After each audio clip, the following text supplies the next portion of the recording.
fishing show. It's a TV show that plays on TV 17 outdoors, sort of west and east and south of Rockford here. What I kind of like to talk about a little bit is the worm.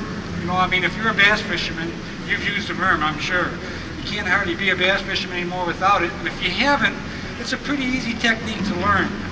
One of the most important things, I guess, is you want to fish a worm on heavy cover. You want to fish it where the bass are, in the reeds, maybe around docks, places that the bass will hide. And usually that's with strong cover.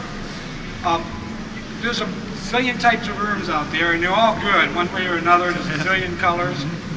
One of the best ways to do it is with a Texas rig.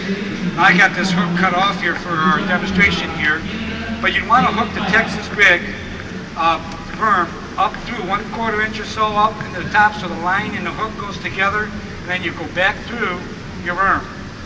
It's not a complicated thing at all. I can show you more detail. Stop at our booth, which we got at just MC Productions on the aisle there. But plastic worms is really one of the better techniques to use. A lot of times you have to put them, if the bass are really in a heavy brush, heavy reeds, you got to use a Texas rig. Sometimes put a lot of scent on it that has a little oil scent to it. That will help it slide through those reeds. But you got to really put it in there where you're about to be hooked up.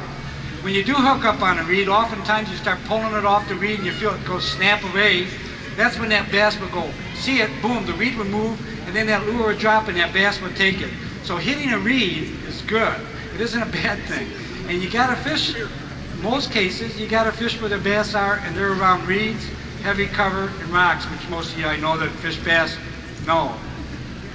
When I got another one at 4 o'clock, and I'm going to bring a little different lure then than I did on this one here.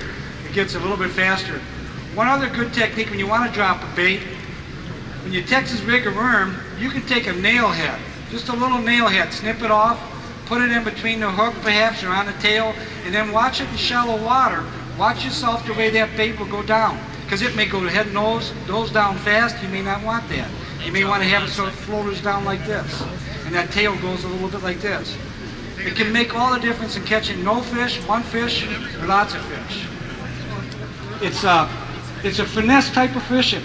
I really love a worm, and this particular combination that I got here in my rod and reel, I use for rocket, what I call my little bass rocket for bassing on the docks.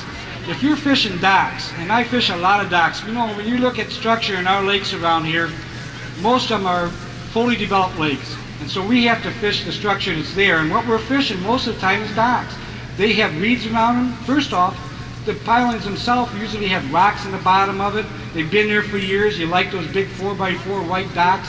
And when the docks come out, they make their own little point. And around there, moss grows, and of course reeds grow.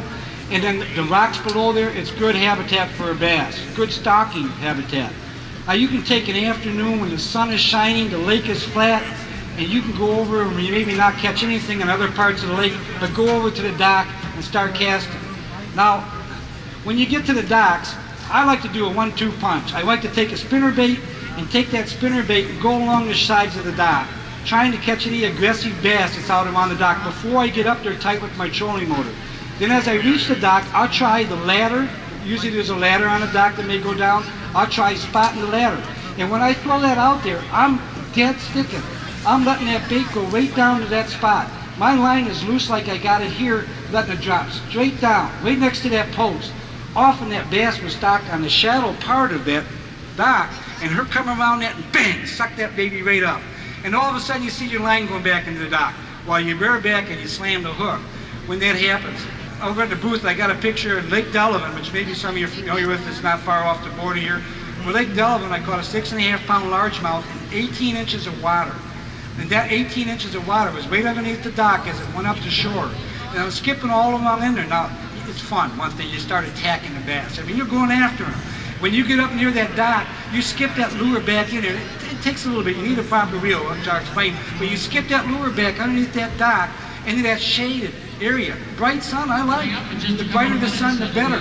Because inside there, when you shoot that under there, that dock, that bass is sitting back. You can't see him, but her come bang, and all of a sudden you got him. Now, the lure strike is hard to always detect. I mean, if you fish it, one of the big problems is that bass sucks it in so quick, make a 10-inch worm just disappear, but he can blow it out just as fast. Bang in, bang out. don't fight the tools that you're fishing with.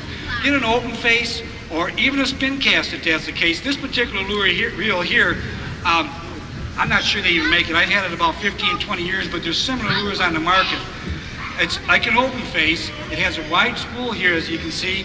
It's made by Arbu Garcia, and you can feather that out. As I take this little flip here and I flip it out, I can feather that line with my finger all the way around, and it immediately picks it up like a spin cast. I tell you what, I can talk up here all about bass. I love doing it. I like to see open water.